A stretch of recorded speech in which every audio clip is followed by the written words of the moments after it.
बहुत समय पहले की बात है।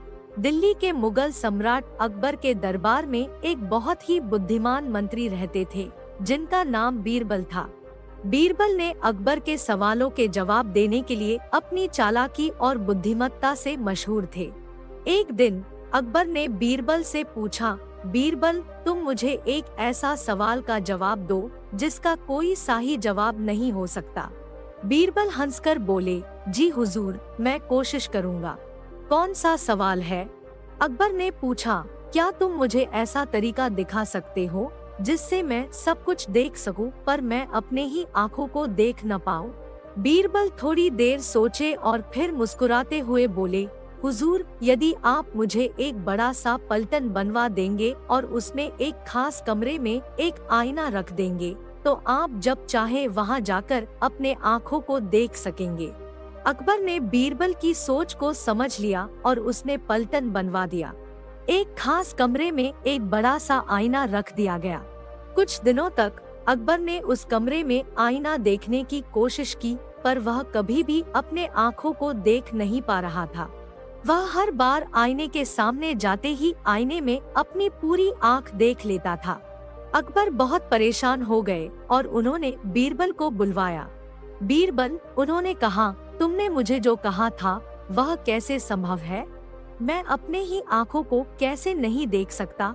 बीरबल हंसकर बोले, हुजूर, यह सिर्फ एक उपाय था आपको दिखाने का कि आपकी आँखों की अद्वितीय मूरत सिर्फ आईने में नहीं बल्कि आपके अंदर भी है।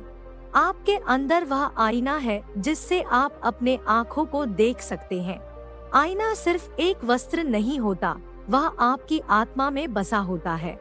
अकबर ने बीरबल के उपदेश को समझा और समझाया कि हर किसी की अद्वितीयता और शक्तियाँ उसके अंदर होती है, बस उसको उन्हें पहचानने की आवश्यकता होती है।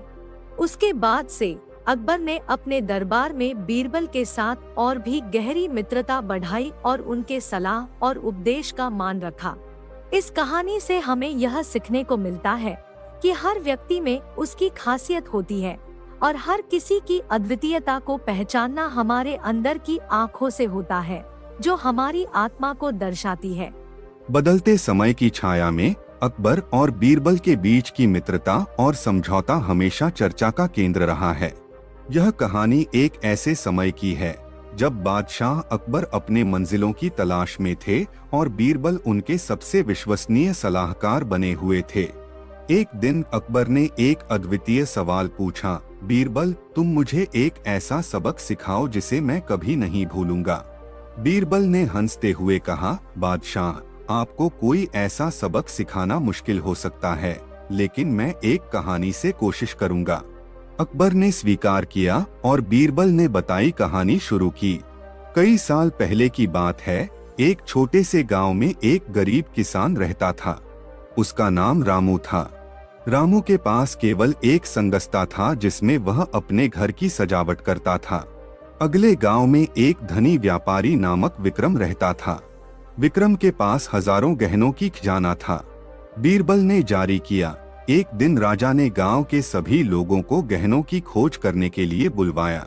विक्रम ने अपने गहनों के साथ ज्यादा समय नहीं खर्च किया और वे विशाल और महंगे गहनों के साथ वापस आ गए। रामू ने अपने छोटे से संगस्ते के साथ लगभग 1 घंटे तक लगातार गहनों की खोज की, लेकिन उसने कुछ भी नहीं पाया।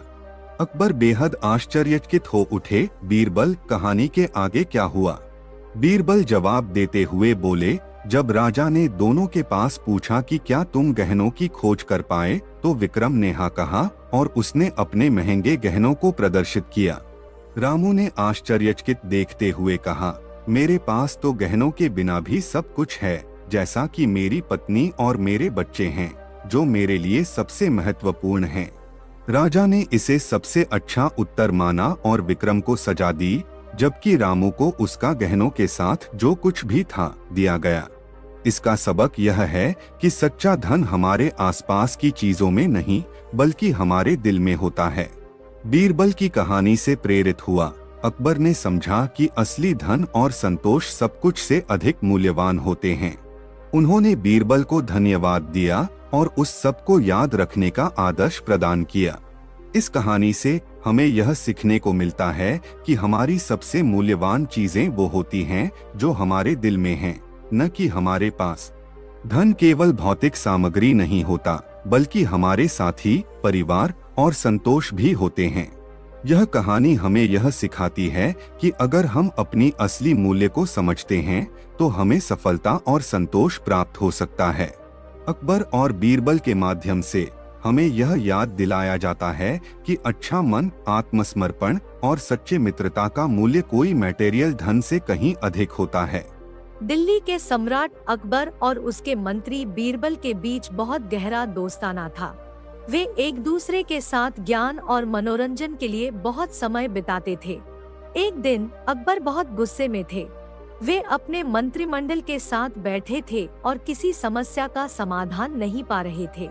उन्होंने अपने मंत्रियों से कहा, मुझे उस व्यक्ति का पता करो जो मेरे साथ छल कर रहा है और मेरा समय बर्बाद कर रहा है। मंत्रियों ने अकबर की चिंता देखकर कहा, सम्राट, हम आपकी मदद करेंगे। हम उस व्यक्ति का पता करेंगे और उसे सजा दिलवाएंगे। अकबर खुश हो गए और उन्होंने अपने मंत्रिमंडल को आदेश दिया कि वे जल्दी ही उस व्यक्ति को ढूंढ ले। मंत्रिमंडल ने तय किया कि उन्हें बीरबल की मदद लेनी चाहिए क्योंकि वह सबसे बुद्धिमान थे। वे बीरबल के पास गए और समस्या का बयान किया। बीरबल ने सोचा और फिर कहा, सम्राट, हमें उस व्यक्ति का पता करने के लिए एक योजना बनानी चाहिए। हमें एक ऐसा प्लान बनाना जिससे वह खुद ही ब्रह्मा को भी धोखा दे दे। अकबर थोड़ी ही हैरानी से पूछा, कैसे? बीरबल मुस्कुराए और बताया, सम्राट, हमें एक नगर में एक बड़ा घर बनवाने का आलम देना होगा, जिसके लिए हम एक बड़ी रकम का पैसा चाहेंगे।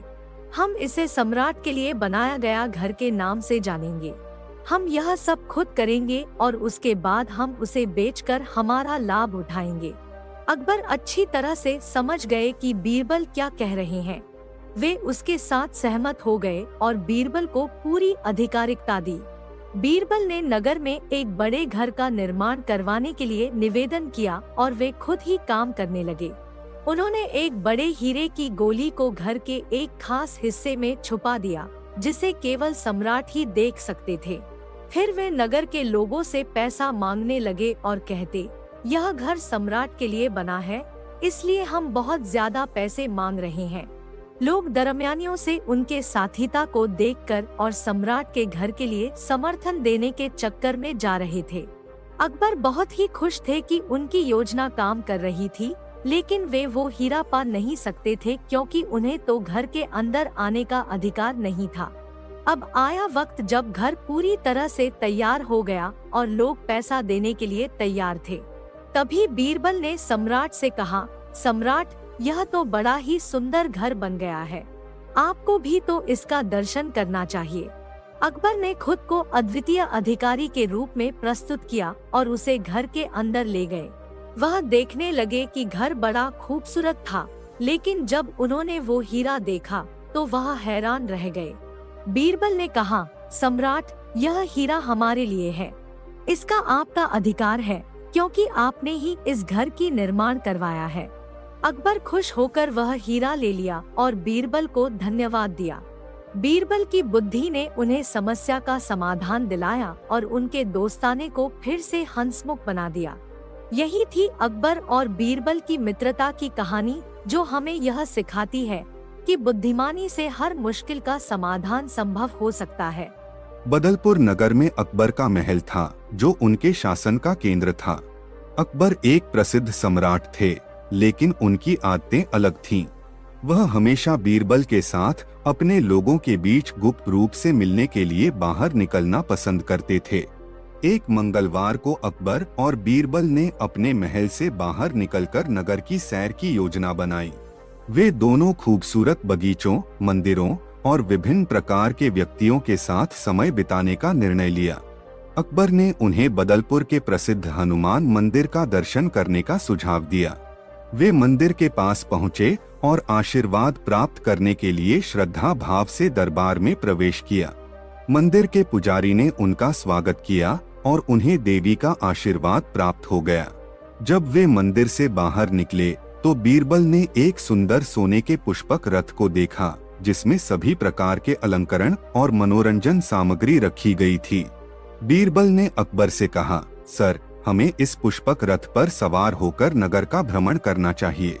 अकबर खुश हो उठे और पुष्पक रथ पर चढ़ गए। उन्होंने रथ का दरवाजा बंद कर दिया और रथ को उड़ान भरने के लिए प्रारंभ किया। रथ ऊंचाई पर पहुंच गया और अकबर की आंखों के सामने एक अद्वितीय दृश्य दिखाई दिया। वह देखा कि वे स्वर्ग की ओर बढ़ रहे हैं। उनके सामने अद्वितीय दिव्य दरबार है, जिसमें देवी देवताओं और आकाशीय गंधर्व किन्नर नृत्य कर रहे थे। अकबर ने आश्चर्यचकित होकर बीरबल से कहा, यह कैसे हो सकता है बीरबल? हम स्वर्ग में कैसे पहुंच गए? बीरबल ने हंसते हुए उत्तर दिया, सर, यह स्वर्ग नहीं है। यह हमारे बदलपुर नगर का नकली स्वर्ग है, जिसका दर्शन करने के लिए हमने एक खास पुष्पक रथ तैयार किया है।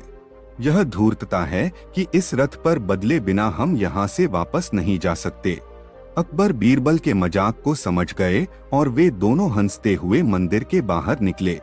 उन्होंने अपने लोगों को यह कहानी सुनाई और सबको हंसी आई। इस घमंड की पराकाष्ठा से अकबर ने सीखा कि हमें गर्व और अभिमान की जगह हमेशा विवेक और बुद्धिमत्ता का उपयोग करना चाहिए।